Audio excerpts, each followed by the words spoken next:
I am starting the clock. All right. What's up, man? How's it going? Hey, welcome back to the studio. Long time no see. Last podcast of August. Oh, my gosh. Summer has come to a close. Kids are back in school. Yep. Pools are closing. Mums are going up for sale. Yeah, you got to Labor Day on the pools closing, probably. Aren't we at the last of August? Yeah, we got another week. Okay. All right. Well, Better check your calendar, Jack. Don't you come at me with that calendar information after what you accused Jeremy Sissel of doing with that calendar that time. Jeremy Sissel's a genius. That was a mistake on I my love part. That, man. Well, man, hey, what a special day we have today. We got a couple of guests in the podcast studio with us today. Who have we got here, Jeff? We've got... Adam Canterbury, Executive Director of Barboursville. Yeah. And David Jobe, Director of Operations in Barboursville. Thanks for coming down, guys. Thanks for having us. Yeah, absolutely. How was traffic coming down today? We gave ourselves exactly the amount of time it took to get here Okay. and walk and find the building. Yeah, a little Yeah, bit. we've had people make 5-6 hour drives down. What did you guys have? It was about 15 minutes. 23. Because I was driving like Jeff did. Well, you hit that 64 construction, it could take 5 hours. You never know. Well, guys, welcome into the studio. Thank you. This is a big day. We've got to revitalize Jeff in the studio with us today. He recently has really come out hard hitting on the questions. He's channeled his inner Dan Rathers, his Larry King, David Letterman style card. his David Letterman. I'm going to give you a top 10 and go, Could you swallow some mouthwash? He did that one time and almost killed my brother. And that's a strange thing. He used to swallow mouthwash. My brother thought it would be cool, and he did it, and it made my brother sick. So I know. Give you good breath all day. Yeah, I know. He did have great breath though. Well, guys, welcome to the studio. It's always exciting when we have a group of directors come on, because that allows us to see if the directors are really telling the truth, because the other one can fact check it. So if any point during the conversation day one of you feel the other one is lying, just scream out "liar" as loud as you can. I need a button we could hit. Like, Yeah. that's not correct. Yeah, exactly. So don't hesitate to call the other one out today, okay? We've had this end in fights. We've had people cry. So who knows where the day goes, but we're excited to let it go there. we prefer fights. Yeah, Won't be the first time. Yeah. Ben and I fought a lot. We talked about that. that is true. We learned at the Ben end. and Matt fought a lot. You ever fought Ben Keenan before? No. Well, you ought to try it. He's got a lot of reach. Yeah. David Jobe wants to fight everyone Everybody. in Yes. a pay-per-view boxing style fight, like for real fight. And Just you lace them up. You're not notoriously known for fighting, is that right? I just won't back down. Yeah. Just Keeps it calm. and then Won't it just, back down. it's what we call delusional confidence. Yeah, well, I love it. It's something I admire most That's how I about you live my guys. life. Well, so quick introduction. Quick introduction here on the podcast. So Adam and David, you guys are from the Barboursville office, 650 Main Street, Barboursville. Yep. The OG of Village Caregiving offices, right? letting us run it. You believe Yeah. that? Oof. I told some people at the home office the other day, I said, that's 650 Main Street. That office has been around 100 years. Now, that's probably an exaggeration to some people, but it's the original. You know, the building's been there way longer than that, right? Mm-hmm. But it's served many different jobs over the years as a bank. We bought it from a dentist. Exactly. But now it's Village Caregiving's flagship office, the original office of Barboursville. Sure is. And so you guys are there now. You guys, and who's there with you at the Barboursville office? So we got, of course, Jeff Heflin, legend. Jeff nurse. Heflin. Yes. 2022 Nurse of the Year. Yes, that's right. Wow. Yep. We could just spend an episode He on might that. he might repeat. Yeah. You 2023. think so? Good.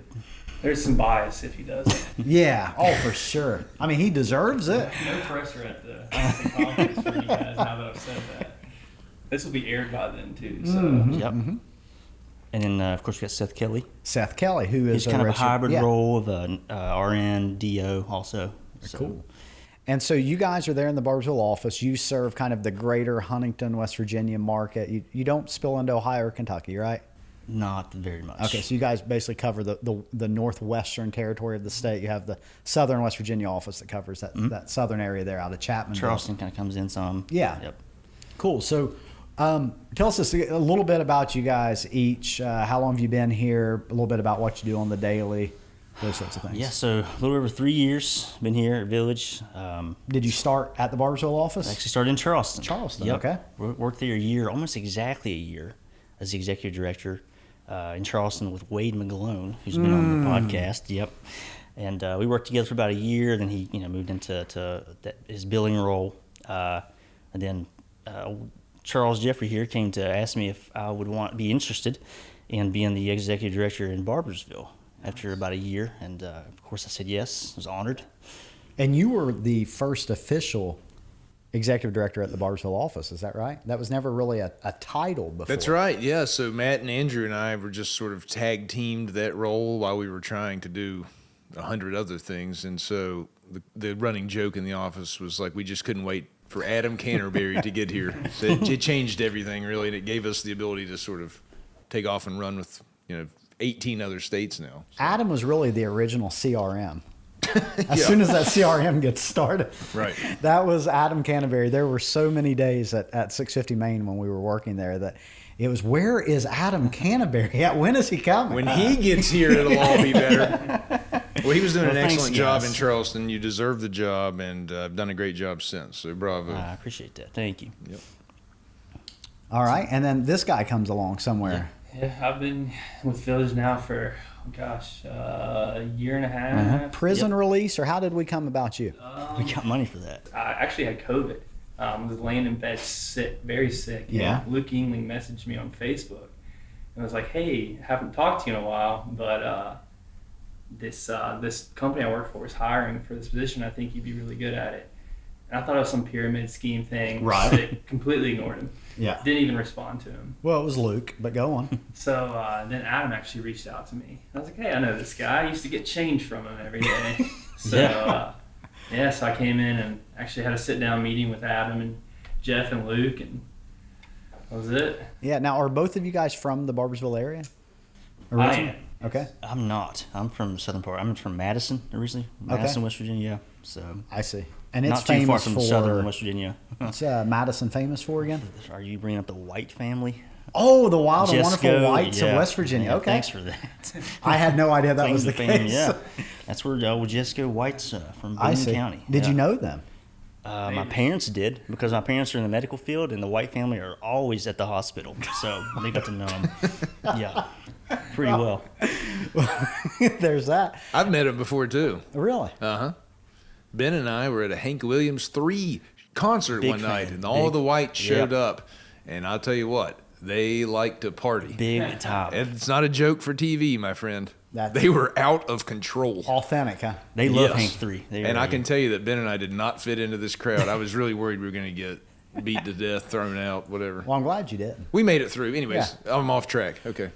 So, That's true. yeah, so you guys now live and raise your families around the Huntington Barboursville Yep, area. that's right. Is that right? Yeah, and so, David, we'll kind of start with you, man. I know you said Luke kind of reached out to you, Adam connected with you. What was it about Village Caregiving that made it intriguing, or made it something that would, because you don't have a medical background, is that right? So what was it about Village Caregiving? It's really that first meeting I had with them. We sat down probably, I don't know, hour and a half, 2 hours, and we might have talked about the job for 20 minutes, but, we sat there and had a conversation like we know each other for, 5-10 years, and felt very natural, and just felt like a place I really wanted to be. Like, they explained the job to me, and, how they help the community, and it really intrigued me, and I wanted to be a part of it. Cool.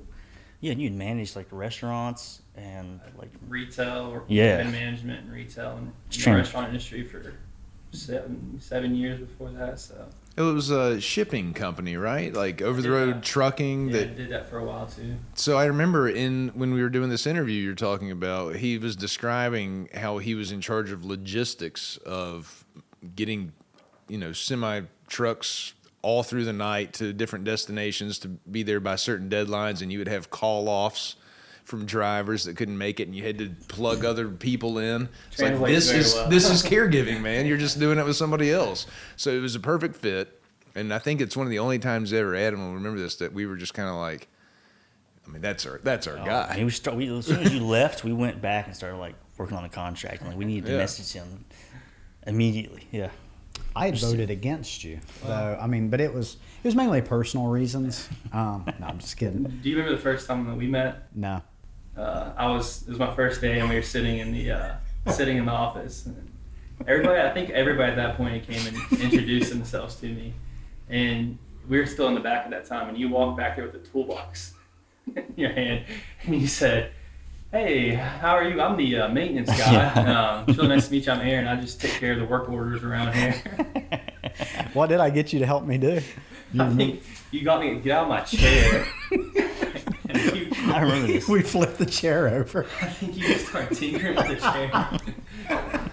I still sit in that chair, and it is the best chair. Yeah, I think it was originally Jeffrey's. I did a good job fixing that chair that day. Yeah. Well, it wasn't broken, of course. No, you did. it was not broken. Now it is a little bit, but Yeah. Yeah, go fix it now. It's still a lot of fun, though, when new folks start. If they haven't met you yet, to be able to pop in and say, You're such a character. "Oh, you never know with me." I'll tell you. Ask some serious questions. You know what? I'm going to. Okay, yeah, get in there Let with me it. ask you, taking over the flagship office, the oldest one, the OG of them all, right? Taking over the oldest office in Barboursville, any extra pressure to succeed there, or does it not ever creep in? Oh yeah, we were just talking about this before this podcast started. Like we feel like because we run Barboursville, like those are the guys that run the main office that the owners used to run. Yeah, absolutely. Talk about that a little bit. I mean, where's the pressure exactly? To grow the business, to just because we were around the office and always watching you, which is, I don't think that's the case. I think it's really internal. Like, I feel like I want to succeed. Like, I want our office to succeed because I want the company. I want you guys to succeed. So I think it's more internal pressure. I think it's all the above. Yeah. Like I totally agree with you. And yeah, it's like the CEO used to run the office, and now I'm doing it. We're doing it. Like that's we respect that. It's not. I don't want to say it makes us nervous or anything, but we got to make sure we do a good job. I mean, plus you guys can walk across the street if we're not doing a good job. And Well, that's Matt Walker can come over and start drilling me with questions about why aren't you doing this? Why aren't you doing that? Like, so we need to make sure we do. That's sort of what I mean. It had to be, and Matt and I sat right next to the two of you for a year, right? Maybe longer. Yeah. There's no other office that has the burden of two of the founders next door that can just constantly be giving you a hard time, nitpicking everything you do. That's not happening in Illinois. So that was probably a lot harder. Let me ask you, what about? Do you have any personal goals, or where you'd like to take this office and what was handed over and take it to new heights? Do you set goals like that? And if so, kind of what are they? What would you like to do? Sure. I mean, we always want to grow it. With the mature office, of course, it's going to be a little bit of up and down because, you take on a lot of clients and then things can happen to clients whether they, improve and don't need services anymore or they pass away, unfortunately. But even as long as Barboursville's been around, I think there's opportunity to grow, in this area. So, yes, we want to do that, but also keep the reputation that we want to manage it well. We just don't want to say yes to everybody that offers us clients and then not be able to staff it. So it's just a constant balance. You got to hire caregivers, make sure they're there. If you tell case managers for Medicaid clients that, oh, yeah, we'll take everything you can give us, and they give you 10, and you staff 3, and then you're not staffing the other 7 for weeks, a month, then you get that reputation like, well, they'll say yes, but then they won't do it. Right. So we can't do that either. So it's just a balancing act. But people know we're the first office or the main name in town for caregiving. So uphold that reputation, and always have good communication. I think that's a big part of it with caregivers, clients, case managers, whoever it might be. Slow growth or growth as fast as you can manage it. Truly manage it. Don't just say you can do it and then fail. Set yourself up for failure. Yeah, that answer, and every time I talk to you guys, it does sort of always circle back around to we want it to be something that we can be proud of. And that takes a good reputation, and you're really mindful and intentional about that. I appreciate it. And that's hard to do. We know how often our reputation lies in the hands of the caregiver. If they don't show up and they mess over a client, that's your bad name all over town. So it's a tough job, and you guys do a good job of managing that. I think that when Adam first was kind of approached about coming down from Charleston to Barboursville, I told him at this time, I was like, man, that would make me nervous. I'm just being honest with you. I mean, this is like buying a house, but the owners aren't moving out. Yeah, you had that analogy. Yeah, they're going to be like, that's not where the cups go. You know what I mean? Like, that was a tough thing because although you guys are some of the, and say this honest. I mean, you guys are some of the greatest humans that I know. And if you had to do that, I would rather it be with you guys than anyone. But man alive, when you end up in a situation where you've ran something that you on one podcast said it was like a child to you. Yeah. And then he's got to come up and finish raising that kid in front of you. That is tough. So kudos to you guys, but to you as well. I mean, that was, to me, one of the hardest things that's happened in the company was watching the Barboursville office, 650 Main, transition out of the hands of ownership into an executive director's hands. Oh, thanks, man, for saying that. But it goes both ways, too. So a lot of people would have liked to have been in my seat. And so, yeah, you have that pressure, but you also get to learn from the founders, the owners of the company. And I'll tell you what, I mean, our values are practiced so true by Charles, Matt, Andrew, and you know, you see that, and they're the hardest working people in the company.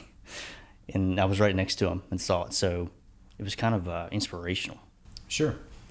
We can't leave Leanne out of that, by the way. Yeah. She doesn't leave the office until about 7 o'clock, and we're like, you've done enough today. We were talking about this the other day. Every time I talk to Leanne, I ask her, are you overwhelmed? Because she will get to the limit. Like, it has to be like, I really can't take one more client to bill. Then she asks for help because she won't ask for it. She's and I'll amazing, ask her, man. And if she will just kind of hint, I would tell you because I know you would want her to tell you. And she just has that, that mindset. Like, no, I got this. By the way, in case you're wondering, when I was over at that office, I preferred to go by Charles. It eliminated the confusion between me and Jeff Heflin. Oh, it is useful. Yeah. Seriously. And I like that name. You might want to start calling me that. Charles? Sure. It's named after my grandfather. Yeah. Well, I wasn't really close to him. Yeah, Charles. Mm-hmm. So he was kind of kidding me. I like Jeff, too. It's fine. Yeah. I think it was when Jeff Woods was hired on, and he was like, here's another Jeff. And you kind of thought, you said something, I wish I'd have thought, started with Charles. It was getting to be a lot of Jeffs. Yeah, I was just trying to help out. I'd been trying to get CJ to stick. No, that's... No. Charles, Jeff, start there, and we'll get there. But what did we say? Jeffy. Could we call him Jeffy? Enough about me. I want to ask you guys, either currently or at points in the recent past, you've both been very passionate runners. Am I right? Yeah. I wonder if do you find that running the way that you have and putting yourself through some of the hard things you've done, does that relate to your work at all? Think about the mental toughness. There's some days you wake up, you got 5 call-offs, you got to call 5 clients when you're not even out of bed yet and tell them bad news that they don't want to hear, and they're not going to be happy. I think the mental toughness aspect of that to make those calls and take the lashing and move on with your day. I think that translates like that. Mm-hmm. Just the competitiveness too, reaching to that. I think me and Adam are both competitive people, and yes, we are passionate about our jobs and we want to do a good job for the community, but we also want to be better than other offices. I know Josh Yates is going to hear this. I know he's coming for that number 1 spot, but almost had us. But he's still right back there. He kicked ass in June, but man, wow.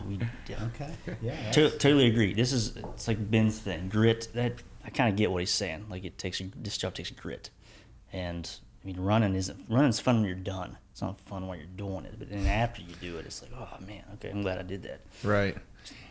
Well, and a part of running, and obviously it's going to make you maybe mentally tougher. It gets some grit in there. But a part of that in any run is you have to keep pushing yourself. Does that specifically, because it probably doesn't seem very apparent that would matter at work, but are there times that you have to keep pushing yourself just like running, or does that not apply? I think so. I mean, especially when you get down to there's certain aspects of the job that are tedious, like such as payroll. You're just sitting there typing numbers, or like I said, call-offs too. Like you get beat down. You might have a week, but there's just every day it feels like there's something. There's like, when is this going to stop? When can we have like something turn around and go our way for once, and just kind of push through that? And it eventually does turn around for a week or two, and then it switches back and forth. But I think that applies. Well, and Adam, there's really no end to this either. There's no end of the race. It's just tomorrow and then the day after that, and it just keeps going. So, what Sarah will say is, what does this say? Appreciate when the wind's not blowing. Remember how she told us this at the regional meeting? So on the days where things are going smooth, there's no end to the race, but at least you have some of those days. Appreciate those moments, right? That's pretty important. In the office, you can just have downtime. It's hard to like, if you've worked hard, everything's in place, things are just running smoothly, even for a day or two, and it's a Wednesday, Thursday. You're coming from like Fifth Third Bank, where I came before Village. You have this mentality, you always got to be doing something. And not sure you're not doing anything, but if you've worked hard and things are calm, enjoy that for a second, because your Saturday and Sunday may not be. And then you're just filling those hours in then. So it's okay to like, Paul, I still struggle with that, but it's okay to stop, take a break. You know, you just staffed all these new clients. Take a deep breath. Yeah, it's all right to do that. Because the way this job works, it may not be that way over the weekend or in a week from now, maybe the opposite. So you do, right? Like you said, you just have to enjoy the what you said, the breeze behind your back when you're running. Yeah. I've noticed that, I just a couple of weeks ago went through a real kind of stressful time with work, and it was real chaotic for a period of time. And then afterwards, you come out, you got this high going, and you're like, you're trying to maximize time, and you're like, all right, and I really had a cognitive thought of Sarah's quote about, recognize when the wind's not blowing. And when I run distance, I like specifically struggle with climate, with elevation. I mean, it's clear I'm not a good runner because all of these things bother me. But there are times throughout, like say a 6-mile run, where there's a couple miles where I know there's no major inclines. The sun is behind the clouds at that point. I'm not battling bugs. And I'm like, all right, for the next couple miles, this is going to be okay. And that, I think, for me at least, that is applicable to work, where there is periods of time where, like, all right, I know I don't have any major battles that's coming down right now. Now, you could always get chased by that dog. Something's going to happen. But right now, we're in a good spot during this run. That was very real to me a couple weeks ago. And that went back to, a year ago when Sarah said that. So. Yeah. I think, in those stressful situations make you better in those situations. I mean, I remember back when I used to run the restaurant, like we would, Saturday night, that dinner rush comes in, you've got 50 to-go orders. I mean, everything is just chaotic and super high stress.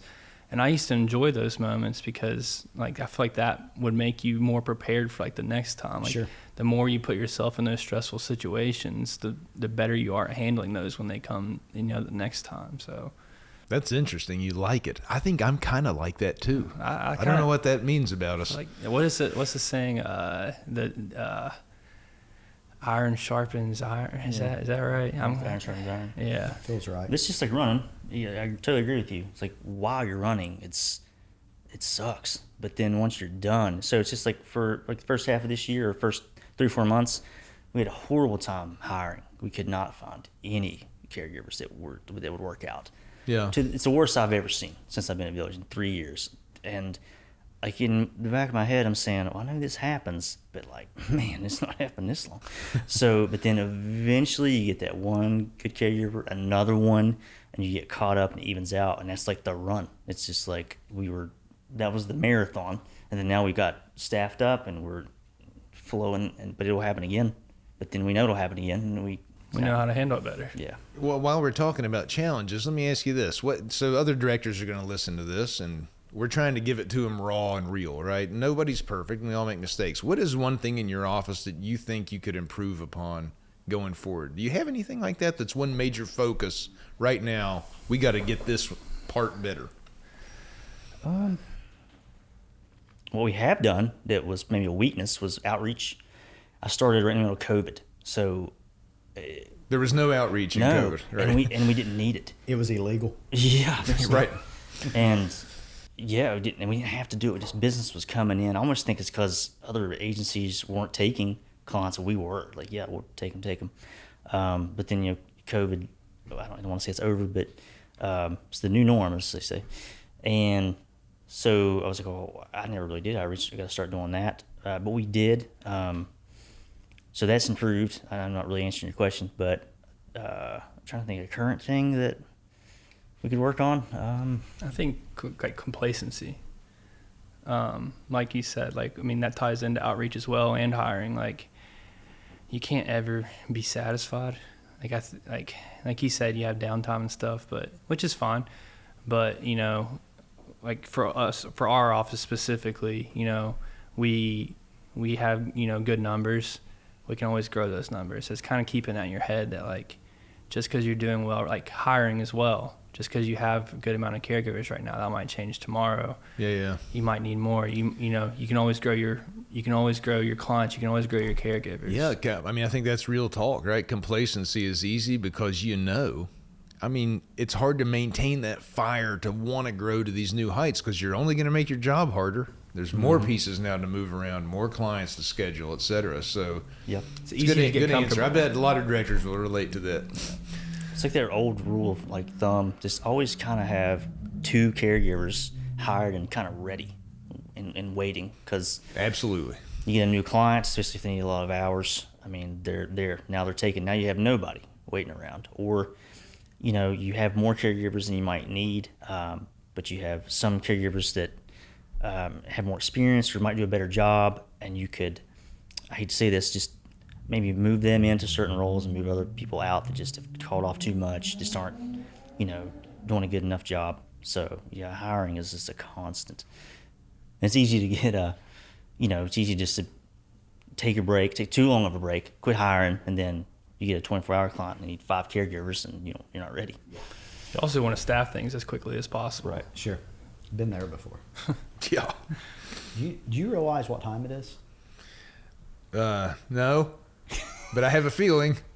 It's time. If you guys have watched the podcast, Let's get a graphic for this.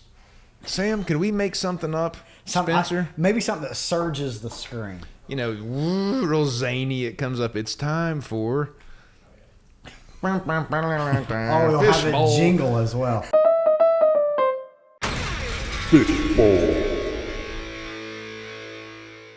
Oh, you gotta have a jingle. I think it's important to note that when we originally came up with the idea to do this podcast, that you wrote a jingle. Did I really? Yeah, it was catchy, you had it recorded. A game show? Yeah, it was. Oh yeah, it was on a piano. Just a little do. Well, we could get that out. That's right. Okay. So it's time for the fishbowl. You guys familiar with the rules of the fishbowl? I've heard about the fishbowl. Okay. It is, boy, I'll tell you, recently we've dug into the fishbowl and have I pulled out some doozies. So we'll see what happens today. Let me ask you guys something. Do you know what kind of umbrellas are just the best? Don't really use them. Okay. So that's probably not going to Waterproof. A waterproof oh God. He's brought props. Yeah, these are props. That's what we call them in the biz. Okay. Okay, we're not. I'm going somewhere with this question. Okay, am I just passing them out? Okay, just keep passing them down. Now, I'm going to tell you what kind of umbrellas are best. First off, do you have a guess where I'm going with this? Black. If you know the answer, Oh, okay, I didn't know who it was Compact. You don't usually use a compact umbrella. which kind of umbrellas are the best kind of umbrellas? The one you have when it's raining. That's a requirement, yes. But within the umbrella family, for. So do me a favor real quick. Yeah. Open those I don't think you're suckers up and stick them over your head. I'm not superstitious. I am a little stitious. Okay. Superstitious to open an umbrella inside? I'm a little stitious. Do you want to share? I'll do it. No, because I've got a surprise for you. All right. Okay, now look. You're walking down the street, right? It's pouring rain. Oh, Get it's that awful, down. yeah. Yeah, it's pouring Oh. rain on you. Now, what's going on up here? Oh wow, it's Now debris you is bumped falling. into somebody, you can't see anything. Yeah, you can't now, see a Sam, if thing. you'll do me a favor, please. There's an umbrella behind that curtain. If you could hand me that. Oh my goodness. I'm going to show you what kind of umbrella is the best kind of umbrella. Wow. Of course, yours is It's a clear umbrella. clear umbrella. Now, what I've discovered is, Okay. look at this. There goes the timer. Wow. I can see all you guys. Where I did- don't bump into stuff Where except for did the Jeff lights in go? the studio. Where's Jeff at? I can't find Jeff. You guys are living under a little dome of Fear.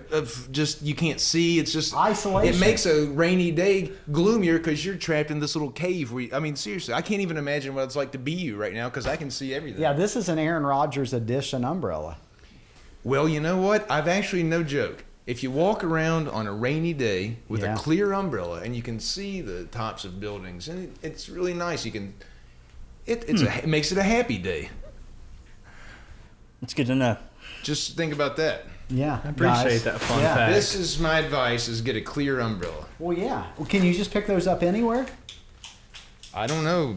Probably have to hunt around for them. This one came from Japan, so Oh, okay. Well, that's So we this have is to all get they have in Japanese Japan. yeah. Clear umbrellas. That's where I learned this secret at. Really. Japanese got a lot of good ideas. Oh, they're the best. Yeah. Let me ask you guys one more question before you get out of here. This one is really going to be something special. All right. Yeah, stage. Don't you think it'd be nice if your eyeballs were higher on your head? You know, I think of how frustrating it is all the time when your eyeballs are just a little lower than you wish that they were. We have to redo hats and helmets. Well, we'd have to make some accommodations, but explain. I mean, that really goes in with the umbrella. If the eyes were up here, You don't want them No. up here, but maybe not like here. Here's why I thought about this. okay. I'm walking in a stairwell in a hotel, and the ceiling drops down a little bit too low in this doorway, and I just cram my forehead right into it.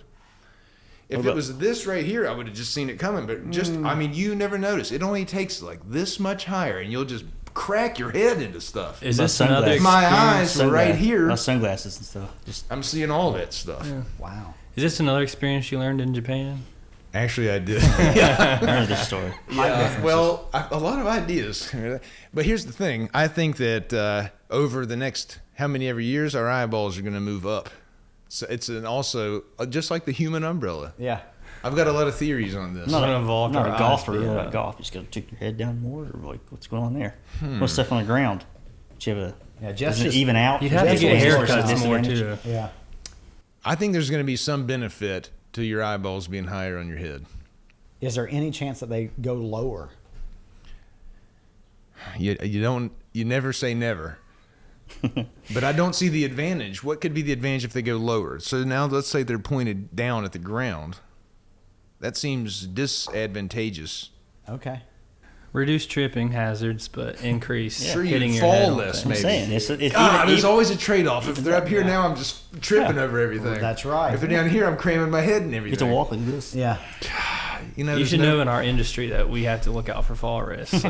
Yeah. Hey, if Josh You know Yates what? comes on the podcast, we'll ask him how often he bumps his head on things. Okay. Oh, come on. That's Stuff. That's messed up. uncalled for and hurtful. But you know what? This is the first time maybe ever I got to admit, I think you've changed my mind on it. Yeah, I think I'd trip all the time. it's a now. trade-off. I'd rather cram my head into the wall. Yeah.